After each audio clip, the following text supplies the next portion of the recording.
So let's take a look at some tips for using Safari, which is the default web browser for the Mac. And of course, no matter what you do on your Mac, you're probably going to be using it to browse the web quite a bit. So let's start by looking at tabs.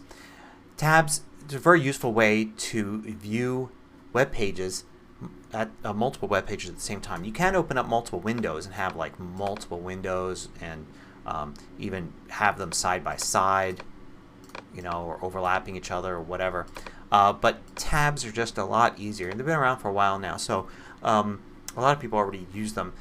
To create a new tab, you can go to File, New Tab, and you got two tabs here. So there's Wikipedia, and then this could be, go to Apple, and then I could do Command T, which is the shortcut. I go to MacMost, and it's easy to switch between these tabs. There are some options as well. So you can go to Safari, Preferences, and under Tabs you have the ability to have command clicking automatically open a new tab. So you can click to replace the current page with the new page you're going to, or command click will automatically open a new tab, leaving the current window open. And you can say when the new tab or window opens, make it active. Also, you can use the command 1 through 9 keys to switch tabs. And there's a bunch of other options here. Depending upon what you've chosen here, it'll tell you things like Command Shift Click will open a link in a new tab. Command Option Click opens a link in a new window and makes it the active window. So there's a bunch of things here for you to pay attention to. Notice I have 3 tabs here, so if I do Command 1, Command 2, Command 3. Really easy way to jump between tabs. Now another thing about tabs is you've got these bookmarks here in your favorites. When you go to bookmarks, you can edit bookmarks. I'll go to Bookmarks, Show Bookmarks, and you've got them here on the left. You can also hide bookmarks, edit the bookmarks, and you can see here I've got favorites. Anything under favorites in bookmarks is going to appear in this favorites bar. And when you click on them, you'll see a list of you'll be able to jump to it if it's, say, something like MacMost right there, just one thing. But if you have something like News, you see there's a bunch of things in this folder. This is a folder that was created there in Edit Bookmarks. And you have the ability to open in new tabs, which you release that, instantly opens all of those. The cool thing about this is, say you have a morning routine. There's a news site you check, there's a place you go for email, there's a place you go for work, and all this. You can set this up as a folder in favorites and then use open in new tabs to open all those things at once. And while you're reading one, it's loading in the other. So that's really handy and something I use a lot.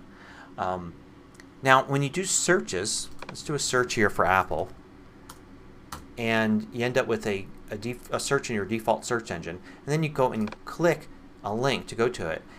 You have the ability to go back to the search. Doesn't matter how deep I get into the site. I click on music, and I can click on accessories, and go deep down in. If I go to history, search results, snapback, it takes me all the way back to the search page. So you can kind of do research that way, going deep down into a search result and then springing back to the actual search page when you want. Now sometimes when you search, you're not searching for something new. You're searching for something you just saw the other day, a couple days ago. It's in your history. So a really cool thing to be able to do is go History, Show All History, and this shows your browser history. But there's a search button, search field right here. So you can search for something. If you remember you were at some site that mentioned apples, you can search for it here, and it might say, oh yeah, 2 weeks ago you visited the site, and it's got that in the title. So think about searching your browser history in addition to searching just the internet in general. Now, one of the annoying things is in modern browsers, usually you go down into an article or something, and you don't see what I see here, which is the full path to that.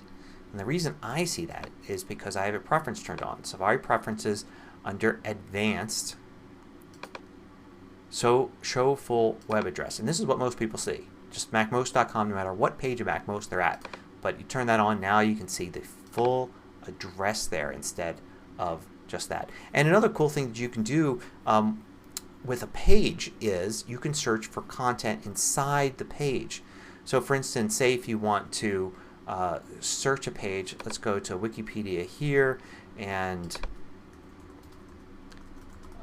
War of 1812, and I want to find references to say Jefferson in here. Let's see if Jefferson's near.